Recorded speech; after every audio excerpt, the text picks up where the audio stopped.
aime commencer le lundi avec notre chum Yann Sénéchal, qui lui vient de terminer son podcast, j'imagine, de son côté, donc réchauffé comme ça se peut pas. T'es en forme, mon ami Yann? Yes. Qu'est-ce qui se passe de beau sur la rive sud de Québec? Hey, écoute, le mois d'octobre commence, les séries du baseball. Les Blue Jays ont fait les séries. Oui, ils sont appelés Yes, off. sir. Les Blue Jays ont fait les séries. Et Édouard Julien, des Twins du Minnesota, va affronter les Blue Jays. C'est un gars de Québec, là. Pour vrai? Non.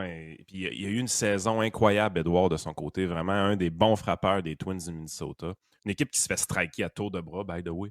Puis lui vraiment su à la coche au niveau du bâton. Tellement que c'est un joueur de deuxième but, puis on l'a vu jouer à certains moments au premier but, tellement qu'il voulait le garder dans le line-up. Fait que sérieusement, là, les amateurs de baseball du Québec, avec les Blue Jays et Édouard Julien sur le même field pendant 3 matchs, 3, 4, 5 octobre, il faut trouver un moyen d'écouter ça à TV. Vous n'avez pas le choix. Là. OK. T'es en santé, toi? Pas trop de. Il y a des. Tout court, là. Il y en a qui ont les mots qui courent, il y en a qui ont la grippe, il y en a qui ont la COVID. Là, ça commence à paniquer. On est de retour dans les histoires de masques dans les hôpitaux. Il y en a qui essayent de nous faire croire que... Tu sais, parce que ce que je vois, là, c'est une nouvelle campagne de vaccination, genre, entre guillemets, grand public. Mais on continue un peu dans cette game-là. Ça m'a quand même surpris parce que je pensais qu'on avait réalisé que, finalement, ce vaccin-là ne faisait pas grand-chose. Là. La campagne de vaccination, présentement, est un petit peu plus large. Là. C'est la campagne annuelle de... Ils mettent la grippe avec. Exactement.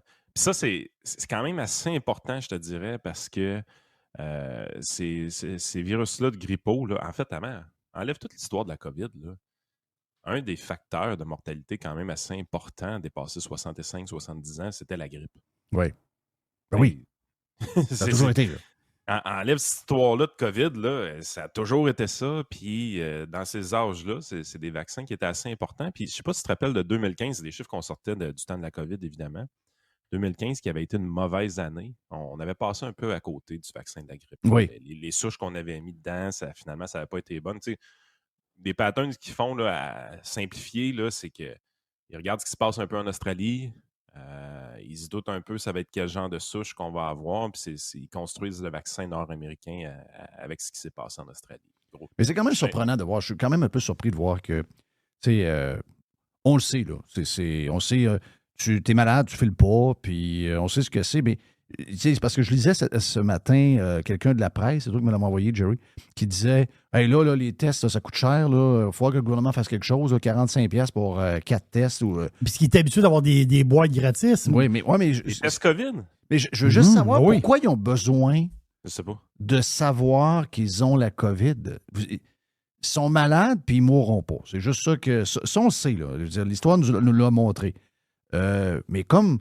Je veux dire, si, mettons, tu testes, tu es malade comme un chien, OK? Tu renifles, tu tousses, tu as un feu dans la gorge. Puis là, tu dis, OK, j'ai un test, on va me tester. Le test est négatif. Donc, finalement, tu as probablement l'influenza. C'est quoi? Tu t'en vas au travail? Puis si tu as la COVID, tu restes chez vous? Mais c'est quoi la différence?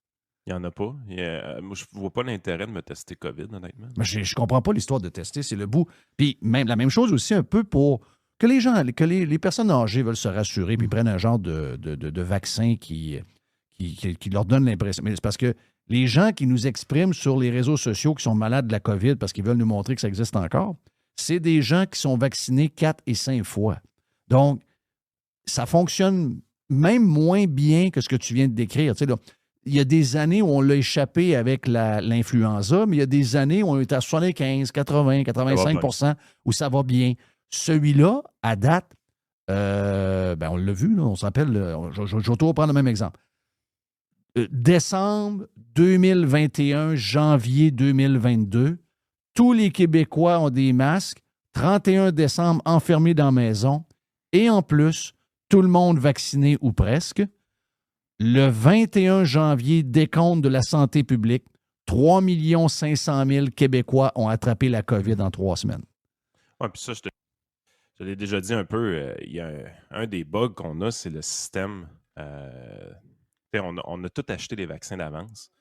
on nous disait que les vaccins ARN messagers, le plus grand intérêt de ces vaccins-là, c'était la capacité de changer le code génétique rapidement de leur côté. Donc, le virus évolue. On a stocké des vieux vaccins. Ben, exactement, parce qu'on a donné cet incitatif financier-là aux compagnies comme Pfizer. C'est de dire, écoutez, on les achète d'avance, on en achète des quantités importantes, puis on va vous les écouler, inquiétez-vous pas. Mais tu sais, je veux dire, on les encourage à fournir du vieux stock, de ne pas se mettre à jour. Ben oui. Fait que ça, fondamentalement, au point de vue économique, ces achats-là, en grande quantité, c'était un bout que c'était quoi? C'était 100 millions de doses au Canada, par exemple. On avait acheté des choses comme ça. C'était pas des bonnes stratégies économiques. Ça donnait un mauvais incitatif aux compagnies pharmaceutiques. Première des choses. Deuxième des choses, tu sais, moi, je te dirais ça. Je comprends pas pourquoi c'est encore dans les médias. Mais c'est un peu ça mon questionnement. Là. J'essaie de... Moi, je pensais qu'on était rendu à un point où on avait compris que la COVID existe, puis un peu comme... Elle vient se mélanger à l'influenza, puis au rhinovirus, qu'on appelle, c'est ça, les genres de petits... les rhumes. Puis que aussi... Parce que moi, là, ma fille a eu la gastro en fin de semaine. Elle est à Moncton. Puis si tu m'offres... J'ai eu peut-être 2-3 fois la COVID. Là. Si tu m'offres aujourd'hui, OK, tu as 24 heures pour décider, puis après tu tombes malade. Quel tu prends? Gastro ou COVID? COVID. Moi, je prends COVID. Ben oui, moi aussi. Anytime. Moi aussi. Non, amène-moi à COVID. Puis moi, je suis quelqu'un qui a fait beaucoup de sinusite dans ma vie, OK? Donc, sinusite, ça veut dire quoi? Ça veut dire que ça finit... C'est pratique pour un amateur de radio, ça. Regarde, c'est l'enfer. Puis, mais c'est surtout, quand tu l'as pour vrai, là, tu sais, quand ça antibiotiques. Ben, ça prend des antibiotiques à un moment donné, que ça fait 3 semaines, tu te traînes, tu n'as pas d'énergie. Tu sais, le nez bouché, ça, c'est quelque chose, OK, puis finalement, il finit par déboucher. Mais même des fois, le nez est débouché, mais tu ne files pas encore. Puis là, tu te dis, ben voyons, c'est quoi que j'ai? Puis finalement, c'est ça. Moi, ça fait longtemps que je n'ai pas fait me toucher du bois là. Ça fait quand même une dizaine d'années facile que je n'ai pas fait, mais j'en ai fait plusieurs. Puis, je veux dire, une fois que tu as fait ça, ou des bronchites, ou n'importe quoi, je veux dire, la COVID, je sais qu'il y en a qui vont dire qu'ils ont eu la COVID longue, une patente de même, là, ça, je ne sais pas si c'est pas dans leur tête, là. Mais je sais qu'il y en a qui ont été plus maganés que d'autres, mais j'ai de la misère je comprends pas que c'est encore un sujet, tu sais. Moi, j'écoute pas beaucoup la télévision, mais je vois beaucoup sur les réseaux sociaux les vidéos de la madame infirmière qui est là. Puis, mais si on veut que ce soit un sujet, il faut que ce soit un sujet pour les bonnes raisons.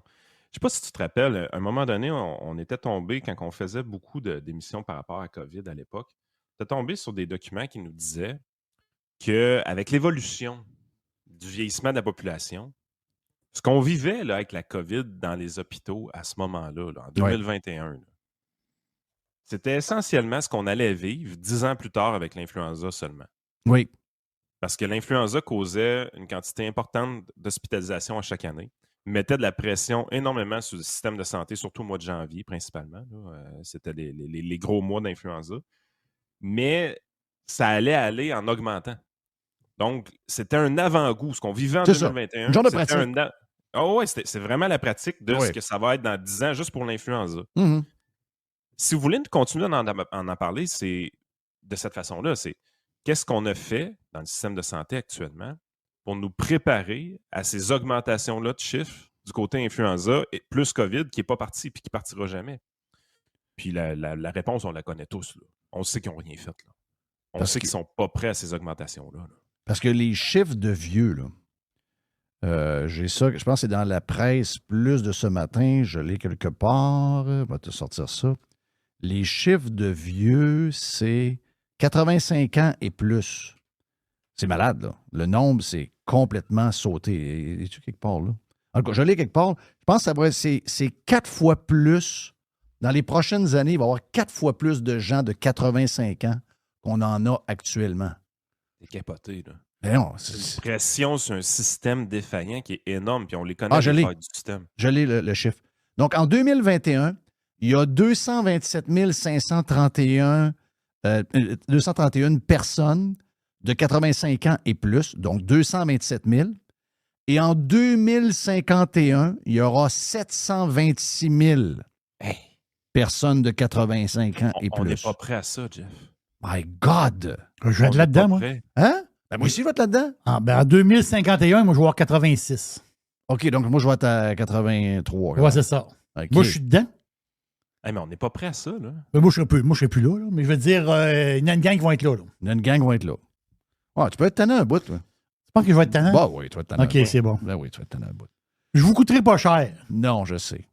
Mais, tu sais, c'est drôle, hein, parce que j'ai fait un tweet, je pense que c'est jeudi passé, où ce que j'ai répondu à un journaliste de Nouveau.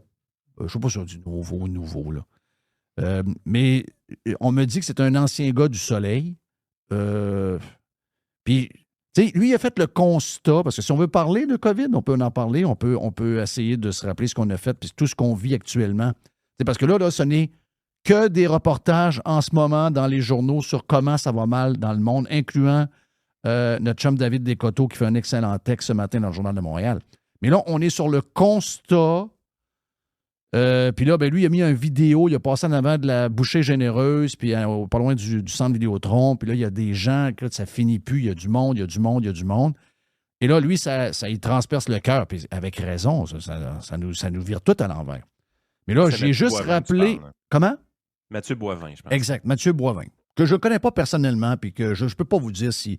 Mais je sais que Mathieu Boivin fait partie des journalistes qui n'ont pas challengé le gouvernement, puis qu'il y avait une couple de gringos un peu bizarres à radio qui essayaient de prévenir tout ce monde-là. Si on veut parler de COVID, pour pas qu'on le répète pendant les changements climatiques ou une autre affaire qui arrive, parce qu'il faut apprendre de ça. Si on veut débattre, c'est ça, là. Tout ce que nous avons, tout ce que nous vivons en ce moment, où il y a des gens qui sont dans le trouble, puis on le voit, là, les chiffres à matin, il y en a plein, là, un peu partout. Là, la presse en a, le journal, il y a de la misère. Là. Ça a été, comment est-ce qu'en anglais, il y a un terme, mais en français, ça a été fait par nous-mêmes. Je ne sais pas comment le dire en français, là, mais... Auto-inflicted. Oui, exact. C'est nous qui s'est fait ça par nous-mêmes. Ça l'a infligé. On se l'est infligé. Moi, j'essaie juste de... Je ne veux pas entendre de pardon.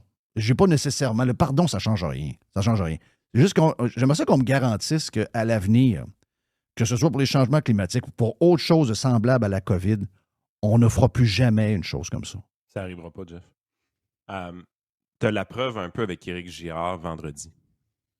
Ce qui se passe présentement au Québec est assez spectaculaire. Tu sais, on a des règles en place sur la loi de l'équilibre budgétaire. Quelque chose d'important, cette loi-là. Là, tu vas dire, ouais, mais il n'arrête pas de la transgresser, de la reporter et tout ça. Ouais, mais à chaque fois, il y a quand même un coup politique. Le but de cette loi-là, c'est de mettre du sable dans l'engrenage des politiciens.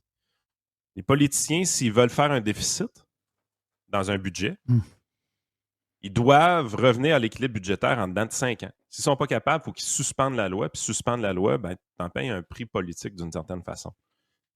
Et là, Éric Girard, on est dans la préparation du prochain budget. Le budget va être au mois de mars 2024.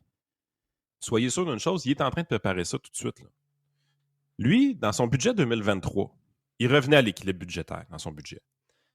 Mais c'était basé sur un scénario rempli de licornes, cette affaire. Oui, très bien, je me rappelle très bien. C'est un scénario qui disait qu'il n'y aurait pas de récession au Québec en 2023.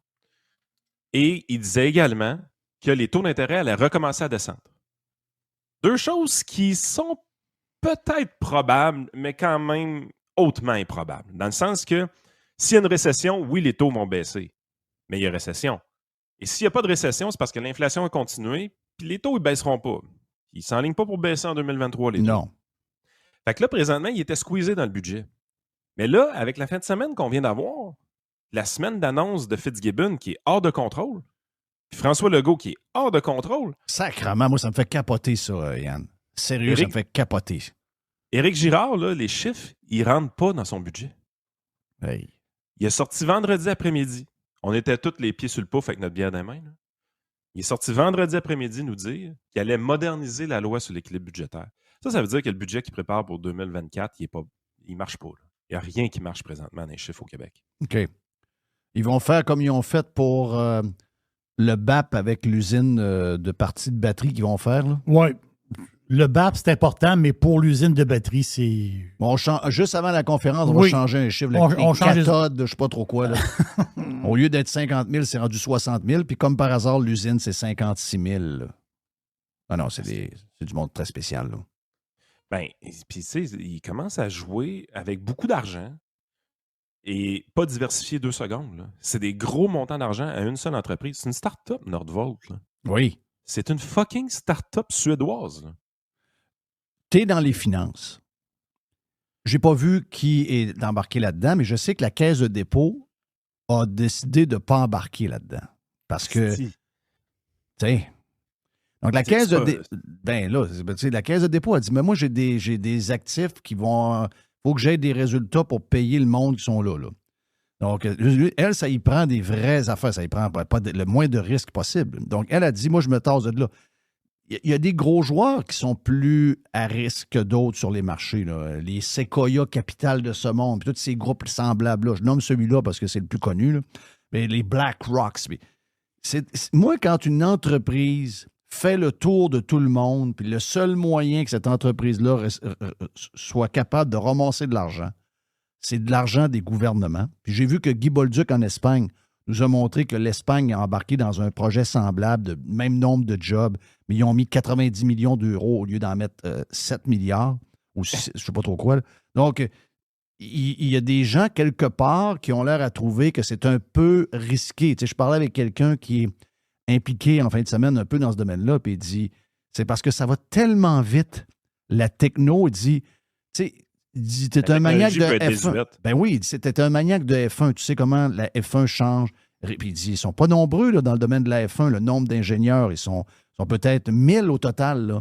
Il dit, imagine-toi, dans le monde entier en ce moment, il y a des dizaines et des dizaines et des dizaines de milieux d'ingénieurs dans le milieu de l'automobile, dans les grands constructeurs, dans un paquet de start-up qui sont en train de fouiller puis de trouver des affaires.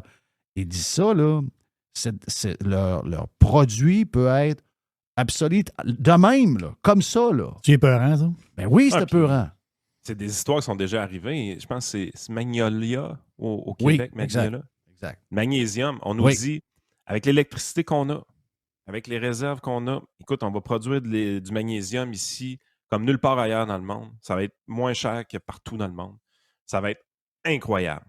Ça a fermé ses portes. Éventuellement. Le gouvernement a eu la cave. Parce que les Chinois sont arrivés et ils l'ont produit à plus faible coût de leur côté. Tu sais, on est en danger de ce côté-là. Les Chinois, dans quelques années, vont être la plus grande économie au monde. Là. On est à quelques années de ça. Là. Ça arrive. Bientôt. Et c'est des méga interventionnistes.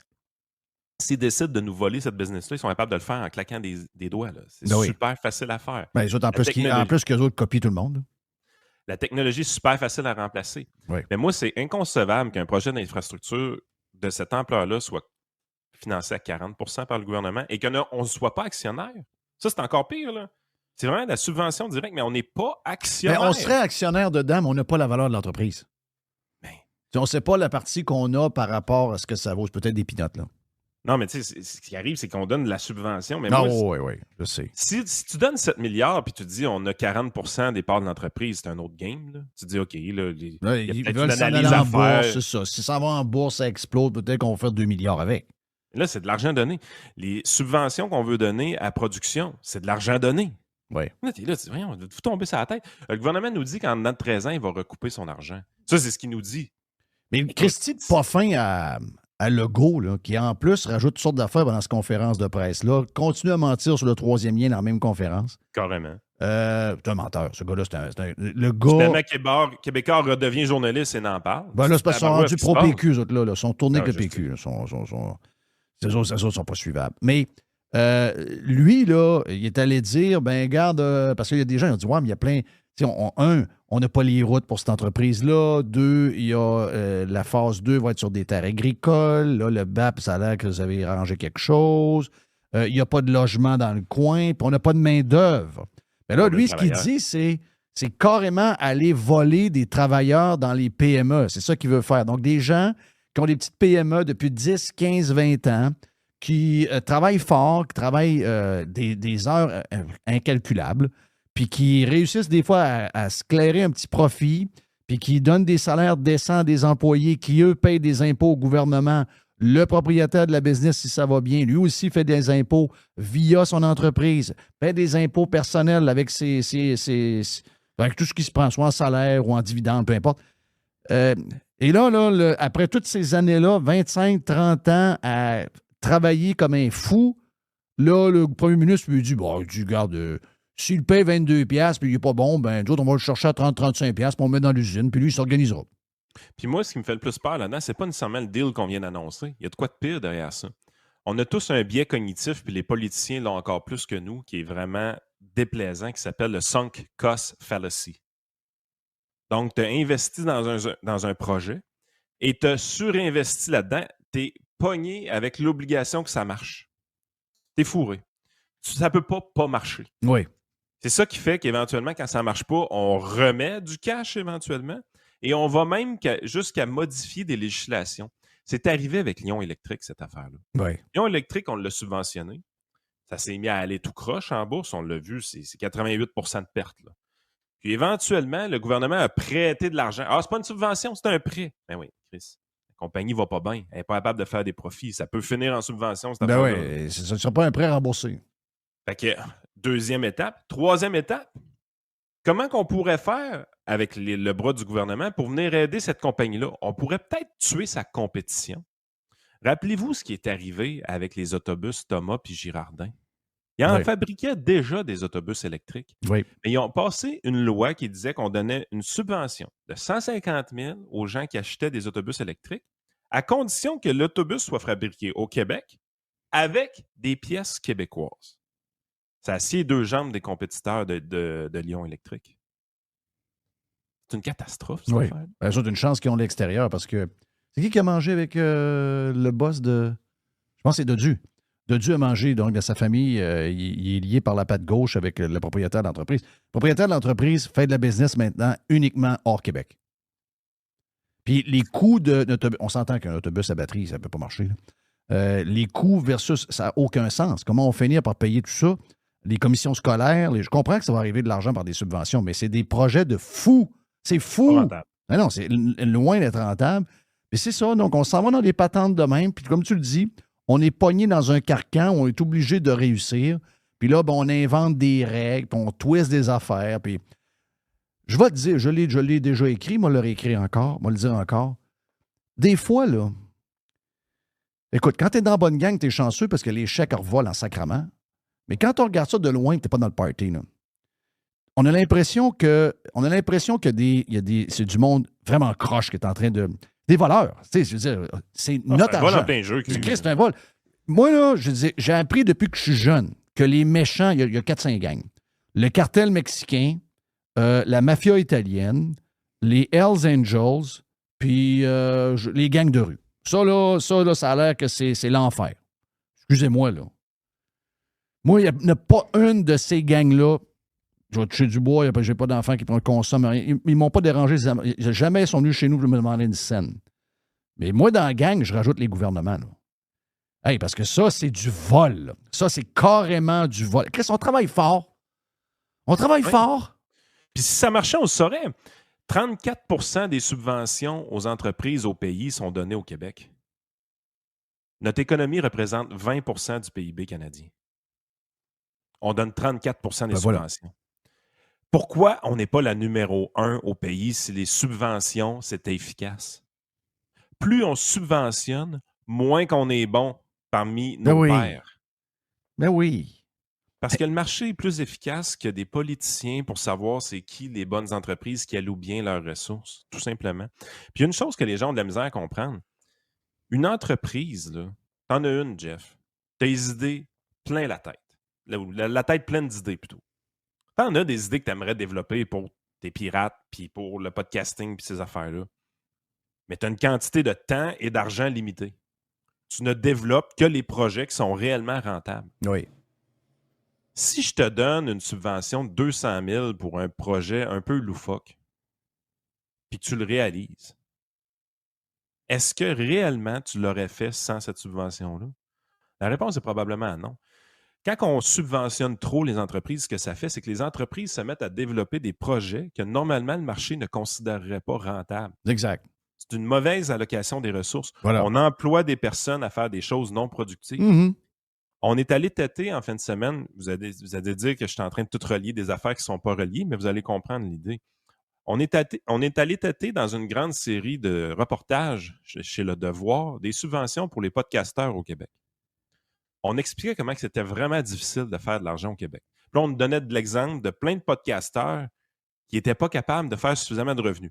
Tout ça, évidemment, en ignorant des gens comme toi. Là. Tu fais du podcasting depuis 2006, mais on ne t'a pas mis dans l'article. C'est quand même assez spectaculaire quand on y pense. Hein.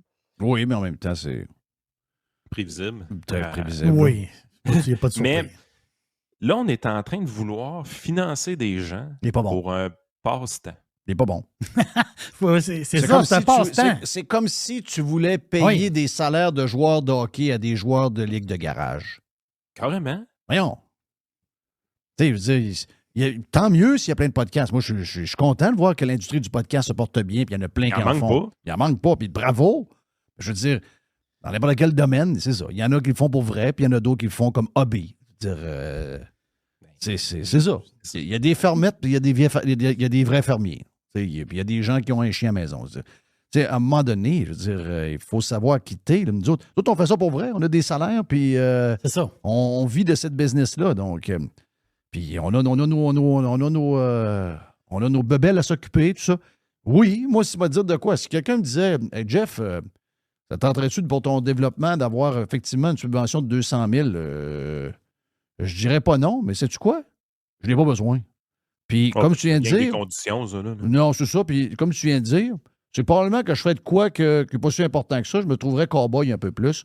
Puis, probablement que ce que j'aurais, ça finirait pas par marcher.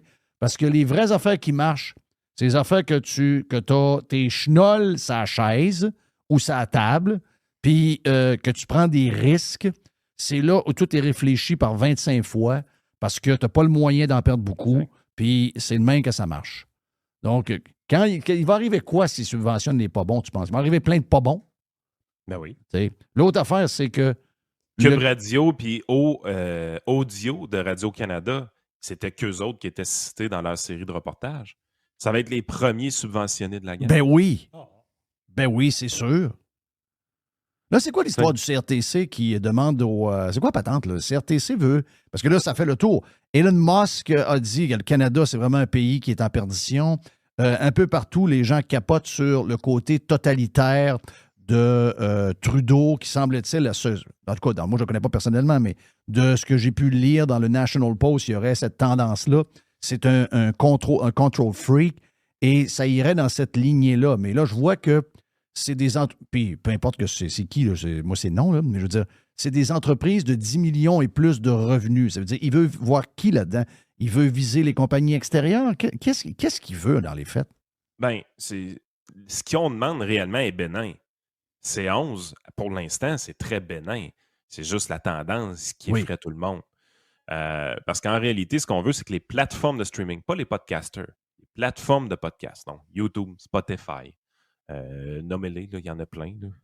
La minute que tu as 10 millions de revenus publicitaires là-dessus, tu dois t'enregistrer dans un registre auprès du CRTC. Première étape. Le but, c'est de contribuer au Fonds canadien, c'est ça? Oui, puis en fait, ils veulent gosser dans l'algorithme un peu. Faut que, tu sais, mettons, tu arrives, puis nos auditeurs, là, ils écoutent principalement, toi, moi, par exemple, mais ils vont écouter du Joe Rogan pas mal. Oui. Ils vont écouter du Doc Mayou, bien ainsi de suite. Ce qu'ils veulent, là, c'est que quand ils ouvrent leur YouTube, là, il faut que toi, là, tu sois là, moi, je sois là, puis le Doc Mayou soit là. Puis si on pouvait en rajouter d'autres, ça ferait bien. Puis éventuellement, il pourrait avoir Rogan. Même si le temps d'écoute, c'est principalement Rogan pour l'auditeur. Oui. Ils veulent gosser l'algorithme pour favoriser le contenu canadien. Ils ont quand même pris le temps de souligner que c'était pas nécessaire pour l'industrie pornographique. Ça, j'ai trouvé ça drôle. Oui. C'est spécial. mais ça a l'air tout bénin, tout joli, tout ça. Quand tu grattes un peu, tu te rends compte que dans leur consultation qu'ils veulent faire, il y a un volet qui est...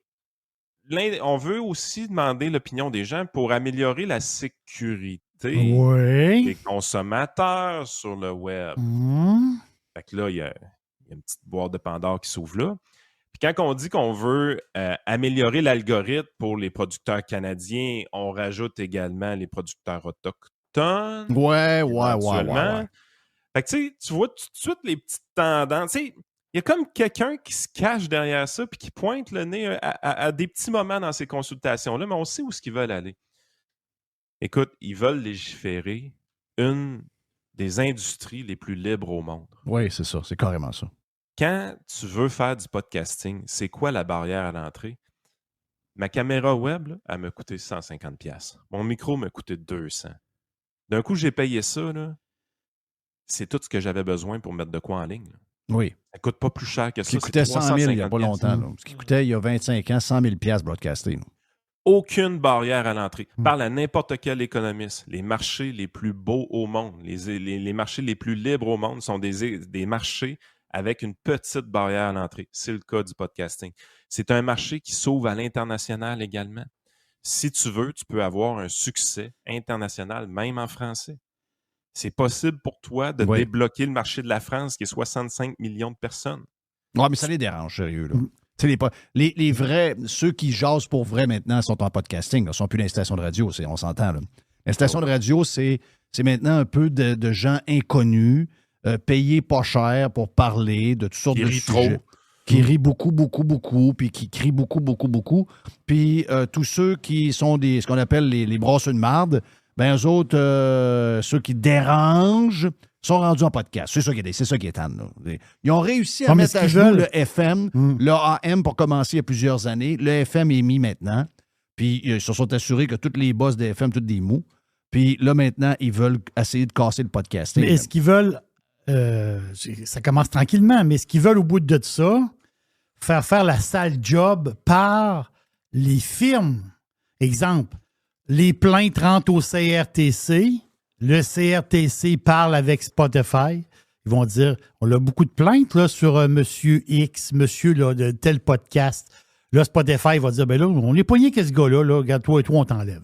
C'est sûr qu'il va arriver ça. Ben voilà, mais la face, c'est que c'est pas le gouvernement direct qui fait le job. La sale job, il a fait faire par un autre.